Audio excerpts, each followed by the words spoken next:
tout écrivain, je dirais, est un exilé. Ça peut être vague, mais l'exil n'est pas un nom. L'exil est un état. C'est d'ailleurs un état éphémère. Et moi, j'essaye de dépasser cet état d'exilé, cet état d'exil, parce que je suis un poète, mais aussi un jeune qui a 21 ans. Donc, j'ai le droit aussi euh, de vivre tout simplement ma vie. Et donc, en dépassant cette forme, en passant par la poésie ou d'autres genres, d'autres formes artistiques. J'ai fait un court-métrage récemment.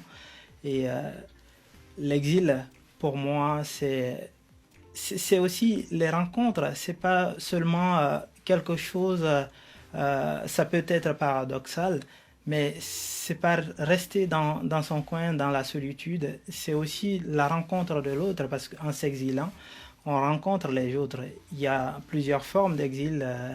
Il y a s'exiler dans l'univers d'un auteur, en lisant son livre et en écrivant même, parce qu'en écrivant, on s'exile aussi d'une manière, parce que moi, en écrivant la poésie, je suis porté par la plume. C'est la plume qui me porte jusqu'à ce que, jusqu'où m'est laissé.